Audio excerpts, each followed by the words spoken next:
Août 2021, le championnat de France de Béour reprend enfin avec la deuxième édition du tournoi de Parthenay. Et histoire de bien repartir, les hommes du Nord ne sont pas présents, comme dans tous les tournois d'été en fait. Résultat, me voilà avec un deuxième combattant motivé à devoir chercher une équipe qui aurait 2 places pour des mercenaires. Ce que je trouve assez rapidement avec l'équipe de Carcassonne. Seulement, peu de temps avant le tournoi, l'équipe déclare forfait car il ne reste plus que 4 combattants. Alors, on est reparti en quête d'une équipe. Étant déjà pour le coup plus ou moins dans la région, je m'apprêtais à quémander sur place, mais des tests PCR positifs m'ouvrent la voie pour l'équipe Martel. Bon, malheureusement, ça je l'ai su la veille à 20h, ce qui faisait un peu court pour faire venir mon acolyte homme du Nord. Je combattrai donc dans l'équipe parisienne aux côtés de Vincent, que l'on connaît déjà, Sébastien, leur capitaine Ronan et son frère Tanguy qui va mettre l'armure pour la première fois. Comme ça fait toujours pas beaucoup de monde, on sera aussi renforcé de combattants des équipes Ferra, Aquila Secania avec Loïc Delval, mais aussi je retrouve encore un ancien homme du Nord avec Adrien, connu sous le nom de Lagraine ou encore du French Ninja. Le tournoi se déroule au pied de la citadelle de Parthenay, et si on a dû s'équiper sous la pluie, le temps fut bien plus clément durant les combats. On pourra aussi remercier les organisateurs, qui que le veuille, qui se sont cassés la tête à peindre les blasons des équipes. Ceux-ci seront présentés au public entre chaque combat, puis accrochés. Les équipes, elles, sont au nombre de 10, réparties en 2 poules. Et on retrouve dans la nôtre l'alliance Argoise du Faucon Noir, Exactor Mortis, Jexai et Martel du Guesclin. On commence les combats avec l'alliance Faucon Noir Breton, qui se nomme Arfachendou.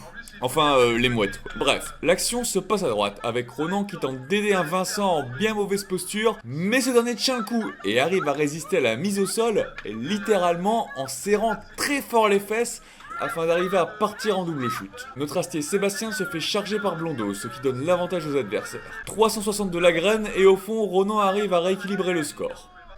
Double chute de Loïc, et ça se haste la fif en 2 contre 2, avant que Ronan nous donne l'avantage à l'aide des cadavres. 2 contre 1, normalement on a l'avantage, mais en face faut coucher Blondeau. Et pour ceux qui le connaissent pas, on va le décrire vite fait. Le suspect fait dans les 1m90, il est châtain et c'est un gigantesque enfant de... Donc ça va pas y aller de main morte pour la battre, histoire de pas rester à se crever le cul. Et le plus rapide, ça reste effectivement la double chute.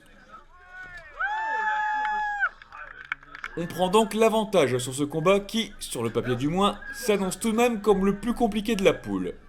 Ce qui explique la prudence des deux côtés sur la deuxième ronde. Où ça tape, mais ça tente pas de folie. Jusqu'à ce désarmement qui ouvre un peu plus la bagarre. Alors qu'on me tape le cul, première chute, artruc du. J'essaie de retenir mon breton avant de le lâcher pour qu'il rentre dans son camarade, et de l'autre côté on a une double chute. Je prends un breton faucon sous le bras, je le fais tourner, passe ma jambe et je l'envoie valser. Mais en fait non, défaut d'armure. On me couche et en plus on relève le breton. Même si je trouve ça un peu trop, hein. Personne ne m'a demandé d'arrêter le combat avant ça. Bref, coup de pied sauté et un autre adversaire chute. On prend tout de même l'avantage à 3 contre 2. Ronan essaye d'envoyer balader son adversaire, mais un défaut d'armure le fait se coucher, et nous voilà à 2 contre 2. Adrien nous fait reprendre l'avantage en résistant à une charge, mais perd son arme dans l'action. Il va en chercher une tandis qu'on s'accroche à son dos en mode petit train. Mais bon, tout le monde reste coincé et c'est finalement une double chute qui nous donne la victoire. On enchaîne avec Martel du Guesclin, et c'est déjà plus agressif dans les premiers instants. Adrien donne un nouveau 360 alors que Tanguy est en mauvaise posture, mais c'est Vincent qui donne l'avantage. Adrien libère son camarade à coups de hache et va direct s'occuper du type qui m'enquiquine. On a un 5 contre 2 et il ne reste plus qu'à bolosser un pauvre type dans un coin de lisse, mais c'est finalement à droite que le combat se conclut avec une double chute sous la lisse. On prend l'avantage et s'ensuit une longue attente avant de pouvoir retourner au combat.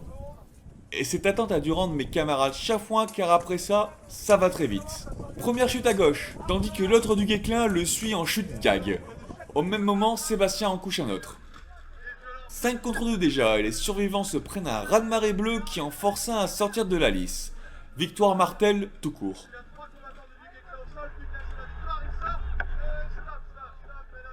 On enchaîne avec les Normands de Jexai, et c'est Ronan qui ouvre le bal avec une mise au sol rapide. Dans le fond, un Normand évite la mise au sol de Vincent puis d'Adrien avant de contre-attaquer, mais échec critique. Je tords un peu la tête d'un type qu'Adrien s'empresse de casser avant d'aller s'occuper du dernier qui résiste. Il me demande alors subtilement d'utiliser une technique secrète mais efficace pour finir la ronde.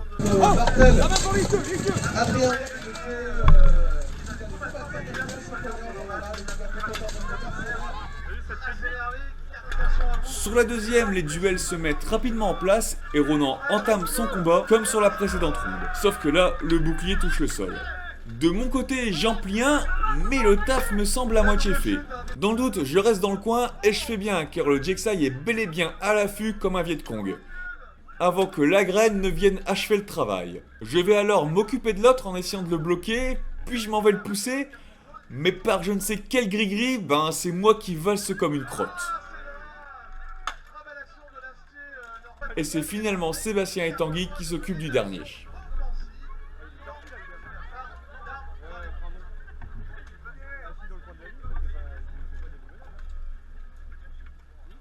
On termine les poules contre Exactor Mortis.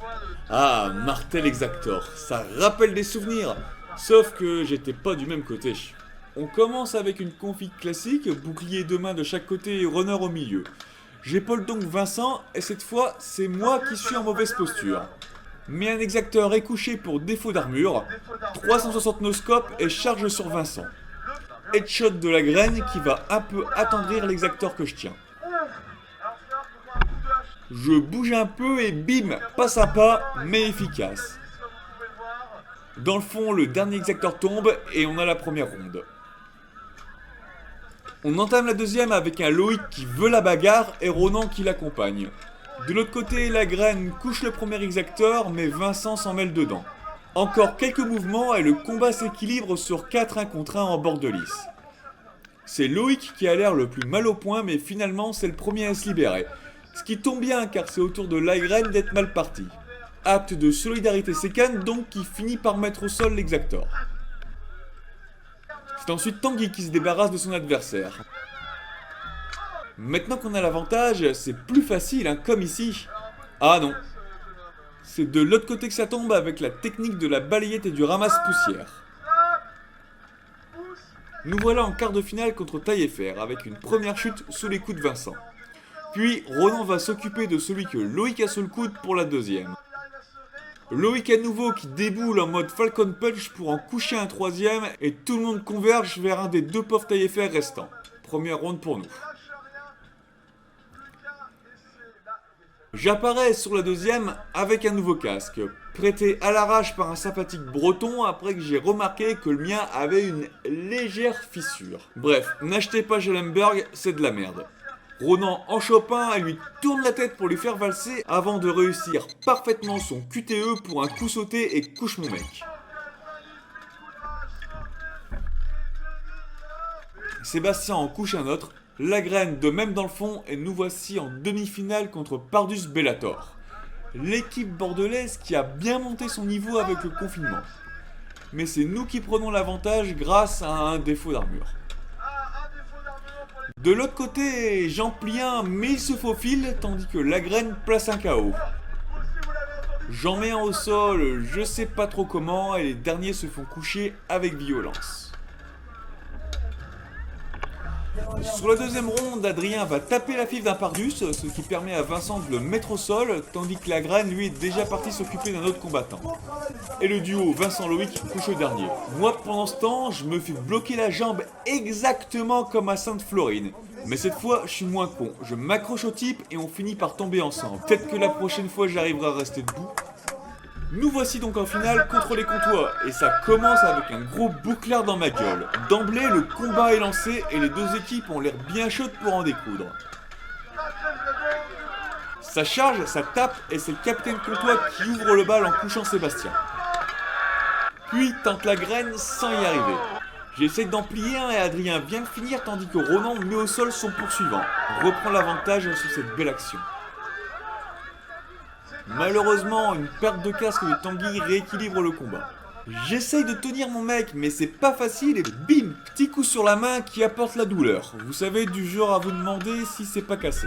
Dans le même temps, mon comptoir essaye toujours de se faire la malle, ce qui m'oblige à lâcher la vis. Erreur que je vais malheureusement payer cash. Alors que de l'autre côté, un combattant sans armes tente une prise, ce qui est contraire aux règles. On est donc à 2 contre 2, et ça risque d'être compliqué. Les deux camps le savent et ça commence à temporiser. Puis, ça repart de plus belle. Chacun essaye de prendre l'avantage, soit par les coups, soit par la lutte, mais la ronde se termine finalement sur la fin du temps réglementaire. On a une ronde ne pouvant pas excéder 5 minutes.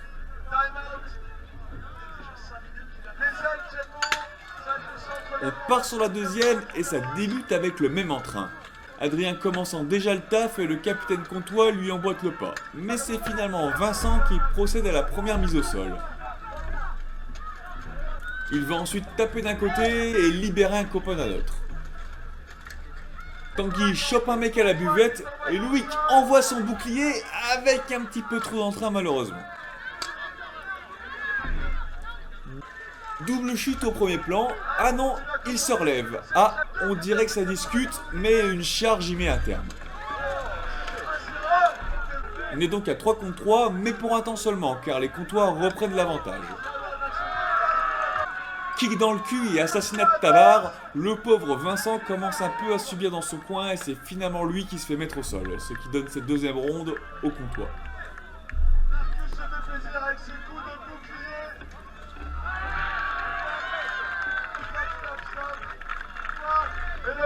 La troisième démarre comme la première pour moi, avec encore un coup de bouclier, mais j'arrive tout de même à me saisir de mon adversaire, à repousser le danger et même me saisir d'un deuxième. Malheureusement, comme c'est un casque que je ne connais pas, ce fameux bouclier m'a un peu ouvert la gueule, et je commence à voir le sang perler dans la maille, ce qui est assez gênant. Surtout quand c'est pas dans ton casque. Mais bon, je dois pas être le seul dans ce cas au vu de ce coup. Un de mes comptoirs s'échappe, mais je l'ai fait exprès, sentant qu'il était mûr. J'essaie de coucher l'autre avec la gragne, mais il tient, alors que Sébastien tombe. Nous voilà alors à 4 contre 4. Et on sent la fatigue de partout. J'essaie alors de changer de position pour en trouver une où je pourrais mieux me débarrasser de mon adversaire, ce qui sera mon ultime erreur. Disons que j'ai péché par excès d'orgueil. Mais ça fait quand même chier, car les comptoirs reprennent l'avantage sur cette finale. On assiste encore à une très belle échappée de Ronan. Seulement après ça, il frôle la catastrophe. Mais on lui saute directement dessus et on ne lui laisse aucune chance.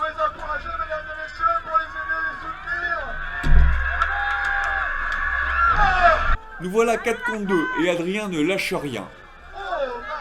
Mais c'est encore une fois la fin du temps qui met un terme au combat et donne la victoire au comptoir.